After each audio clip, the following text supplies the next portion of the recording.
Hi guys, welcome back. ఇప్పుడు మనం Borosil renewables అనే కంపెనీ గురించి డిస్కస్ చేద్దాం. రీసెంట్గా ఈ సోలార్ ఇండస్ట్రీలో చాలా బస్ నడుస్తుంది. లైక్ డెకేడల్ థీమ్ అని, మల్టీ బ్యాగర్ థీమ్ అని, అందరూ ఎట్లు పడితే సోలార్ థీమ్లో ఇన్వెస్ట్ చేస్తున్నారు. దాంట్లో ఒక కంపెనీ బోరోసిల్ రెన్యూవబుల్స్. ఈ కంపెనీ ఏం చేస్తుందంటే, లైక్ బోరోసిల్ మనందరికీ తెలిసిందే, బట్ ఈ బోరోసిల్ రెన్యూవబుల్స్ గ్లాస్ కంపెనీ. అంటే మనకు సోలార్ ప్యానల్స్ మీద గ్లాస్ ఉంటుంది కదా, ఈ గ్లాస్ చేసే కంపెనీ ఇది. సింపుల్ బిజినెస్, పెద్ద కాంప్లికేషన్ ఏం లేదు. సోలార్ మాడ్యూల్స్ మీద పరిచే గ్లాస్ అంతే. సోలార్ మాడ్యూల్స్ని ప్రొటెక్ట్ చేయడానికి చేసే గ్లాస్ ఇదే. సో దీనికి మెయిన్ థ్రెట్ ఏంటంటే చైనా డంపింగ్. సో చైనాలో మనం చూస్తే సోలార్ గ్లాస్ అనే కాదు, సోలార్ సెల్స్, సోలార్ మాడ్యూల్స్ చాలా వరకు డంపింగ్ జరుగుతూనే ఉంటుంది. సో గవర్నమెంట్ ఏం చేస్తుందంటే రీసెంట్గా యాంటీ డంపింగ్ డ్యూటీ అనేది పెడుతుంది. ఈ యాంటీ డంపింగ్ డ్యూటీ పెట్టడం వల్ల ఏమైంది, మనకి ఎక్స్పోర్ట్స్ అంటే ఇంపోర్ట్స్ తగ్గుతాయి. ఏమైంది, లోకల్ మ్యానుఫ్యాక్చరర్స్కి రెవెన్యూస్ ఇంక్రీజ్ అయ్యింది, స్కోప్ ఇంక్రీజ్ అయ్యింది.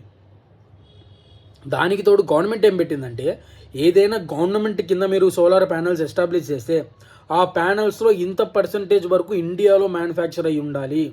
సో దీనివల్ల ఏమైంది, ఒక కొత్త ఇండస్ట్రీ పుట్టుకొచ్చింది ఇండియాలో, సోలార్ మాడ్యూల్ మ్యానుఫ్యాక్చరర్. అట్లా చాలా కంపెనీస్ ఉన్నాయి, వారి ఎనర్జీస్ అని, ఇట్లా చాలా వరకు సోలార్ మాడ్యూల్ మ్యానుఫ్యాక్చర్స్ ఈ మధ్య ఐపీఓస్ కూడా వచ్చేసాయి. సో దాని తర్వాత సోలార్ సెల్స్, వారి ఎనర్జీ సోలార్ సెల్స్ మీద.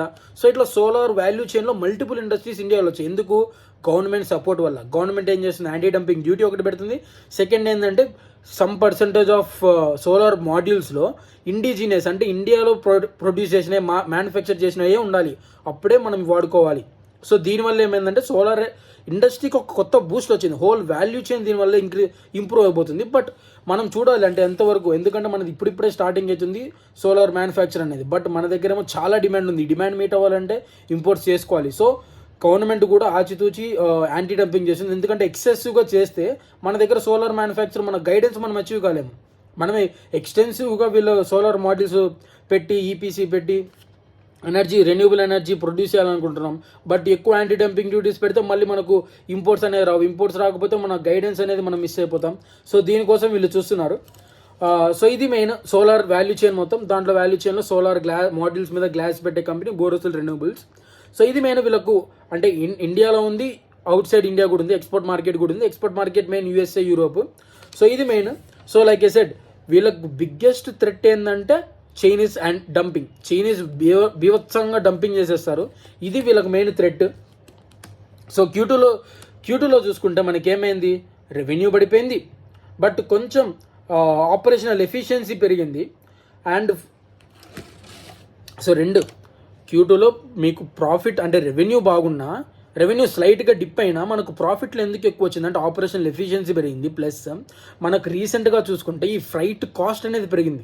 ఫ్రైట్ కాస్ట్ పెరగడం వల్ల చైనా నుంచి ఇంపోర్ట్ అయ్యేటప్పుడు ఎక్స్ట్రా అడిషన్ యాడ్ అయ్యింది కదా. సో దానివల్ల వీళ్ళు కూడా కొంచెం వీళ్ళ ప్రైస్ పెంచుకోగలిగారు. అంటే ఇంతకుముందు లెట్స్ 100 రూపీస్ అమ్మేటోళ్ళు ఇప్పుడు ఫ్రైట్ కాస్ట్ ఒక 10 రూపీస్ యాడ్ అయితే ఇప్పుడు చైనా డంపింగ్ వాల్యూ ఎంత 110 రూపీస్. సో వీళ్ళు 100కి అమ్మేటోళ్ళు వీళ్ళు కూడా 110కి అమ్మబోతున్నారు, అమ్మారు. సో దానివల్ల కొంచెం రెవెన్యూలో కూడా కొంచెం బ్రీతర్ వచ్చింది. అది మెయిన్. కన్సాలిడేటెడ్గా అయితే వరస్ట్ అసలు, ఎందుకంటే వీళ్ళ స్టాండ్ అలోన్ అయితే ఓన్లీ ఇండియా, కన్సాలిడేట్ అయితే మనకు అవుట్ సైడ్ ఇండియా కూడా వస్తాయి. మెయిన్ జర్మనీలో వరస్ట్ సిచ్యువేషన్ నడుస్తుంది. నాట్ ఓన్లీ సోలార్, ప్రతి ఒక్క ఇండస్ట్రీలో హోల్ యూరోప్, జర్మనీ అయినా కాదు, హోల్ యూరోప్లో డిమాండ్ పడిపోయింది. జర్మనీలో అయితే సోలార్ కోసం 50% ఆఫ్ డిమాండ్ పడిపోయిందంట. వీళ్ళకు ఇంకా రెవెన్యూ ఎక్కడ వస్తుంది, డిమాండే లేకపోతే వీళ్ళు ఎవరికైనా అమ్ముతారు, దేనికైనా అమ్ముతారు. సో వీళ్ళు ఏం చేస్తున్నారు, ఇంకా యూరోప్లో ఎలాగో డిమాండ్ లేదు, సో యూఎస్ఏకి ఎక్స్పోర్ట్ చేస్తున్నారు. యూఎస్ఏ కూడా చాలా తక్కువ రేటుకి 1%, 0.5% మార్జిన్ చూసుకొని వీళ్ళు అమ్మేస్తున్నారు. ఎందుకంటే ఫిక్స్డ్ కాస్ట్ ఉంటుంది కాబట్టి ఫిక్స్డ్ కాస్ట్ని ఎట్లా కొట్లా మేనేజ్ చేయాలని అమెరికాకు అమ్ముతున్నారు, మినిమల్ బేసిక్ మార్జిన్స్ పెట్టుకొని. సో దానివల్ల ఏమైందంటే కన్సాలిడేషన్ రిజల్ట్స్ అయితే చాలా చాలా దరిద్రంగా ఉన్నాయి, అసలు బాగాలేవు. So like I said, fixed cost ఎక్కువ, రెవెన్యూస్, డిమాండ్ మొత్తం పడిపోయింది. Whole out side India demand పడిపోయింది. ఇండియాలో డిమాండ్ ఉన్న ఈ డంపింగ్ ఎక్కువ జరుగుతుంది. సో వీళ్ళకి ఇంకెక్కడ స్కోప్ ఉంది, ఎక్కడ స్కోప్ లేదు. బట్ గవర్నమెంట్ ఇప్పుడు ఏం చేస్తుందంటే 1 అక్టోబర్ నుంచి 10% బేసిక్ కస్టమ్ డ్యూటీ, అంటే ఇంతవరకు బేసిక్ కస్టమ్ డ్యూటీ కూడా లేదు ఈ సోలార్ గ్లాస్ ఇంపోర్ట్స్ మీద. సో 1 అక్టోబర్ నుంచి వీళ్ళు 10% ఆఫ్ బేసిక్ కస్టమ్ డ్యూటీ పెడుతున్నారు. దీనివల్ల ఏమైంది, వీళ్ళు కూడా కొంచెం 10% వీళ్ళ ప్రైస్ ఇంక్రీజ్ చేసుకోవచ్చు కదా. సో అది 1 పాయింట్. దాని తర్వాత మినిస్ట్రీ ఆఫ్ పవర్ ఏం చేస్తుందంటే చూస్తుంది, సోలార్ గ్లాస్ మీద కూడా మనం యాంటీ డంపింగ్ డ్యూటీ పెట్టాలా లేదా అని. ఎట్లయితే మనకు సోలార్ ప్యానల్స్ మీద యాంటీ డంపింగ్ డ్యూటీ ఉందో అలానే వీళ్ళు సోలార్ గ్లాస్కి కూడా యాంటీ డంపింగ్ డ్యూటీ పెట్టమని పిటిషన్ పెట్టారు. అది ఫైనల్ స్టేజెస్లో ఉంది. సో ఇది మెయిన్ ఈ టూ. లైక్ ఏ సెడ్ ఇప్పుడు పరిస్థితి అయితే చాలా దారుణంగా ఉంది. ప్లస్ లైక్ ఏ సెడ్ 1 అక్టోబర్ నుంచి 10% ఆఫ్ బేసిక్ కస్టమ్ డ్యూటీ పెడుతున్నాడు. ఏం చేశారంటే సోలార్ మాడ్యూల్ మ్యానుఫ్యాక్చర్స్ అందరూ 1 అక్టోబర్ కన్నా ముందే చాలా ఇన్వెంటరీ తెచ్చిపెట్టుకున్నారు. అంటే వాళ్ళకి కావాల్సిన గ్లాస్ మొత్తం 1 అక్టోబర్ కన్నా ముందే తెచ్చిపెట్టుకున్నారు, ఎందుకంటే ఈ 10% మిగిలించుకోవడానికి. సో దీనివల్ల ఏమైంది, ప్రతి ఒక్క సోలార్ మాడ్యూల్ మ్యానుఫ్యాక్చర్ దగ్గర ఆల్రెడీ స్టాక్ ఉంది, ఇన్వెంటరీ ఫుల్గా ఉంది. సో ఈ నెక్స్ట్ Q3 క్వార్టర్లో కూడా వీళ్ళకు స్కోప్ లేదు, ఎందుకంటే ఆల్రెడీ అందరి దగ్గర ఉంటే ఇంక డిమాండ్ ఉండదు, డిమాండ్ ఉంటే వీళ్ళకు రెవెన్యూ ఉండదు. సో కంపెనీ ఏమవుతుందంటే ఇన్వెంటరీ ఉన్నా వీళ్ళకు ఎక్కువ స్పేస్ ఉంటుంది అది పెట్టుకోవడానికి. సో మినిమం 3-4 మంత్సే వస్తుంది. ఆ 4 మంత్స్ తర్వాత మళ్ళీ మాకు డిమాండ్ రావచ్చు. ప్లస్ ఈ 3-4 మంత్స్లో ఎట్లయితే ఈ బేసిక్ కస్టమ్ డ్యూటీ పెట్టారు, ప్లస్ యాంటీ డంపింగ్ డ్యూటీ కూడా పెడదాం అనుకుంటున్నారు. సో దీనివల్ల ఏమైందంటే మనకు చాలా వరకు డిమాండ్ పెరగచ్చు, అంటే ఇండియాలో మ్యానుఫ్యాక్చర్ చేసే దానికి. అండ్ ప్లస్ గవర్నమెంట్ తెచ్చేది కూడా ఏం చేస్తున్నారంటే వీళ్ళకు ఒక గవర్నమెంట్ ఒక రిలీజ్ చేసింది, అంటే నోట్. ఎట్లా అంటే మేము వాళ్ళు లెట్సే 350కి అమ్మారనుకో, మినిమం ప్రైస్ అనేది ఉంటుంది. మినిమం ప్రైస్ ఏంటంటే లెట్సే నువ్వు ఇండియాకు ఎక్స్పోర్ట్ చేయాలంటే మినిమం 550 రూపీస్ అనుకో. 550 రూపీస్ కన్నా తక్కువ నువ్వు అమ్మావంటే ఈ let's say minimum glass 550 rupees, but నువ్వు అమ్మే 320 రూపీస్.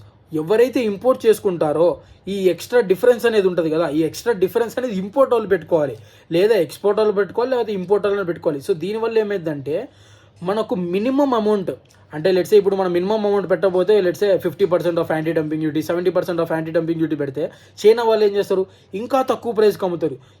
వాళ్ళు ఎందుకంటే వాళ్ళకు సూపర్ కెపాసిటీ ఉంది, బల్క్లో కెపాసిటీ ఉంది, వాళ్ళు ఎంత ప్రైస్ కన్నా దిగజారుతారు, ఎంత తక్కువకైనా అమ్మగలరు. సో ఇలా పెడితే ఇండియన్ మ్యానుఫ్యాక్చర్స్కి పెద్ద యూస్ ఉండదు, ఎందుకంటే నువ్వు ఎంత పర్సెంటేజ్ పెట్టినా వాళ్ళు సోలార్ గ్లాస్ ప్రైసే తగ్గిస్తారు.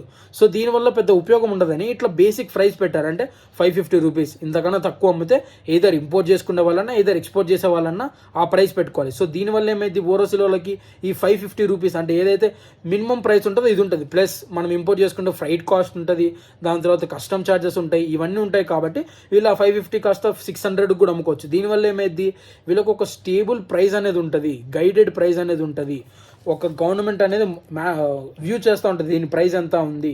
సో దీనివల్ల వీళ్ళకి స్టేబుల్ రెవెన్యూ ఉండొచ్చు, స్టేబుల్ గైడెన్స్ కూడా ఉండొచ్చు. ఇది మెయిన్ మనం తెలుసుకోవాల్సింది. బట్ లైక్ ఐ సెడ్, ఎట్లయితే 1 అక్టోబర్ నుంచి బేసిక్ కస్టమ్ డ్యూటీ పెడతారనేసరికి అందరు ఇన్వెంటరీ తెచ్చారో, సో నెక్స్ట్ క్వార్టర్కి అయితే అసలు డిమాండే లేదు.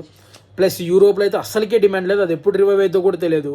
సో స్టాండర్డ్ అంటే ఇండియా మార్కెట్ వరకు నెక్స్ట్ క్వార్టర్ వరకు స్కోప్ లేదంటే యూరోప్లో అసలు ఎంతవరకు స్కోప్ లేదో కూడా తెలియదు. సో ఇది మెయిన్. చాలా వరకు సోలార్ మ్యానుఫ్యాక్చరింగ్ లాస్ట్ ఇయర్లో ఉన్నంత గ్రోత్ ఇయర్లో లేదు. ప్లస్ ఈ యాంటీ డంపింగ్ డ్యూటీ ఇండియాలోనే కాదు, చైనా ప్రతి ఒక్క కంట్రీలో డంపింగ్ చేస్తుంది. సో దీనివల్ల డిమాండ్ అనేది లేదు. సో ఇది మనం చూసుకోవాలి. వీళ్ళకు ట్రాక్ చేయండి డిమాండ్. ఎప్పుడైతే మేనేజ్మెంట్ కన్ఫామ్గా చెప్తుందో మాకు డిమాండ్ బ్యాక్ అయింది, మేము రెవెన్యూస్ మళ్ళీ ఆన్ పీక్ తెచ్చుకుంటాము అని చెప్తేనే మీరు ఎంటర్ అవ్వండి, అంతవరకు ఎంటర్ అవ్వక్కర్లేదు.